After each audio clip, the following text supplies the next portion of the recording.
اچھا ریسنٹلی میں ایک پروگرام کر چکا ہوں جس میں نے یہ دیکھا کہ بہت سے ایسے بچے اسکول کے، ٹھیک ہے، جو کہ اسلام آباد سے ریلیٹڈ اسکول تھا، اور ناظرین وہ I-10 کا ایک اسکول تھا جس میں بچوں سے میں نے گپ شپ کی، تو زیادہ تر بچوں نے مجھے جو ہے نا کسی نے سانگ سنایا، کسی نے شاعری سنائی، اور میکسیمم بچے میں نے ایسے دیکھے جو چھوٹی عمر کے بچے تھے، انہوں نے مجھے شاعری سنائی.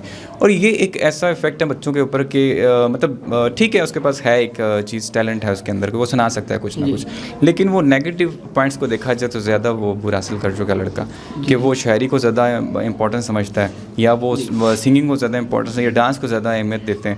تو آپ ان بچوں کو کیا سبق دینا چاہیں گے کہ آج کل مطلب یہ ہے کہ یہ ٹرینڈ بن چکا ہے ہر جگہ کا، ہر اسکول کا، ہر ایک ایجوکیشن ڈپارٹمنٹ کا ٹرینڈ بن چکا ہے کہ وہاں کے بچوں سے اگر ہم کچھ پوچھیں بجائے اس کے کہ وہ اسلامی نظریے پہ بات کریں، وہ دنیاوی کو یہ جو ایکٹیویٹیز ہیں اس کے پہ بات کرتے ہیں، تو ان کو کیا میسج دیں گے؟ اس میں جو ہوتا ہے وہ اصل میں پیرنٹس کو چاہیے کہ وہ اپنے بچوں کو جو ہے وہ اس شروع سے ہی وہ یعنی ان چیزوں کی طرف نہ زیادہ ان کی فوکس کروائیں. ان کو اس بات پہ فوکس کرنا چاہیے کہ ہمارا دین ہمیں کس چیز کی تعلیم دیتا ہے. ان کو قرآن کی طرف، یہ جو ہمارے محمد صلی اللہ علیہ وسلم جس طرح ہمیں تعلیم دی اس طرح ان چیزوں پہ زیادہ چلنا چاہیے، نہ کہ ان چیزوں کے بارے میں دیکھنا چاہیے. صحیح جی، مطلب حضور صلی اللہ علیہ وسلم نے بھائی چارے کا سبق دیا، محبت کا سبق دیا، ٹھیک ہے. تو ویسے ہی ہم بات کرتے تھے نا کہ مسلمان آپس میں بھائی ہیں، لیکن دیکھا جائے گہرائی سے دیکھا جائے تو اس چیز سے ہم بہت دور آ چکے ہیں. وہ کسی بڑے عہدے پہ ہیں اگر آپ، یعنی جیسے ہم دیکھ سکتے ہیں پولیس والا ایک ہوتا ہے، وہ اس کا تو پڑھائی کر کے وہ ایک بڑے عہدے پہ تو آ جاتا ہے، لیکن اس کی ایمانداری نہیں ہوتی، یعنی وہ ایماندار نہیں ہوتا، وہ اپنے ایمان اس کا کوئی بھی نہیں ہوتا، وہ رشوت بھی لیتا ہے، لیکن اس کا عہدہ بڑا ہوتا ہے لیکن رشوت لیتا ہے. اس لیے ہمیں یہ کرنا چاہیے کہ ہمیں دین کی جو تعلیم ہے اسے پہلے رکھنا چاہیے.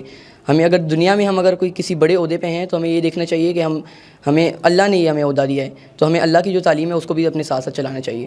اچھا آپ نے یہ چیز نوٹ کی جناب کہ میں نے ان سے سوال ویسے ہی پوچھ لیا تھا، یہ ایک ایسا سوال تھا جو کہ کسی بڑے بندے سے پوچھنا چاہیے تھا، تو انہوں نے مجھے اس کا بڑا اچھا جواب دیا کہ حرام نہیں کھانا چاہیے. پوائنٹ ان کا یہ تھا کہ آپ اگر کام کر رہے ہیں، ٹھیک ہے، اگر آپ کو بڑا عہدہ مل گیا تو آپ کو وہ رزق حلال کر کے کھانا چاہیے، نہ کہ اس میں حرام کا لقمہ شامل ہو.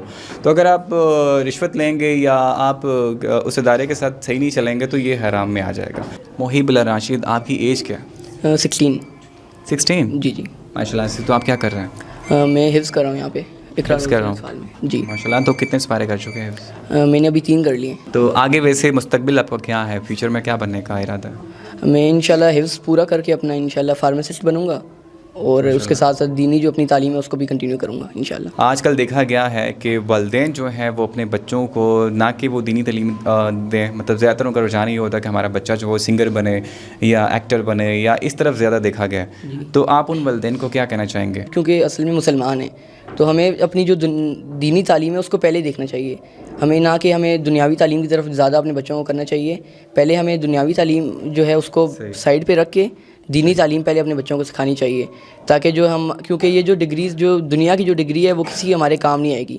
جو آخرت میں جو ہمارے پاس جو ڈگری ہوگی وہ قرآن ہوگا. ہمارا جو ثبوت جو ہمارا ہوگا کہ ہم یعنی مسلمان ہیں وہ ہمارا قرآن ہی دے گا. تو اس لیے ہمیں قرآن کی طرف زیادہ آنا چاہیے اور یہ دنیاوی چیزوں کو اتنا نہیں فوکس کرنا چاہیے.